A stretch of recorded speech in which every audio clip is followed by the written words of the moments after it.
നീ എൻ്റെ ഹൃദയത്തെ വിശാലമാക്കുമ്പോൾ ഞാൻ നിന്റെ കൽപ്പനകളുടെ വഴിയിൽ ഓടും.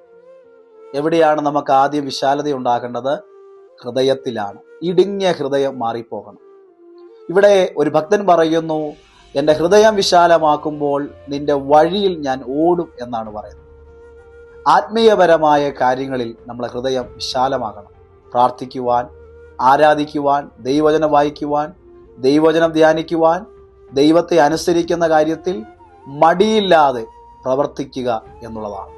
എബ്രായ ലേഖനം 12:1 പറയുന്നു, നിങ്ങളുടെ മുമ്പിൽ വെച്ചിരിക്കുന്ന ഓട്ടം സ്ഥിരതയോടെ ഓടുക.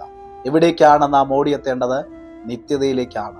അപ്പോൾ നിത്യതയിലേക്ക് യാത്ര ചെയ്യുന്ന നമ്മുടെ ഓരോരുത്തരുടെ ഹൃദയം ഇടുങ്ങിയിരിക്കരുത്. ആരോട്? ദൈവത്തോട് നമ്മുടെ ഹൃദയം ഇടുങ്ങിയിരിക്കരുത്. നമ്മുടെ കൂടെയുള്ള സഹോദരങ്ങളോട് നമ്മുടെ ഹൃദയം ഇടുങ്ങിയിരിക്കരുത്. അപ്പോസ്തലനായ പൗലോസ് പറയുന്നു, നിങ്ങൾക്ക് വേണ്ടി ഞങ്ങളുടെ ഹൃദയം വിശാലമാക്കിയിരിക്കുകയാണ്. നമ്മുടെ കൂടെയുള്ള സഹോദരങ്ങൾക്ക് വേണ്ടി, ദൈവത്തിന് വേണ്ടി, നിത്യരാജ്യത്തിലേക്ക് പ്രവേശിക്കുവാൻ, അവിടേക്കുള്ള നമ്മുടെ യാത്രയ്ക്ക് വേണ്ടി നമ്മുടെ ഹൃദയം വിശാലമായിരിക്കട്ടെ. ദൈവവചനം വസിക്കുവാൻ നമ്മുടെ ഹൃദയം വിശാലമായിരിക്കട്ടെ.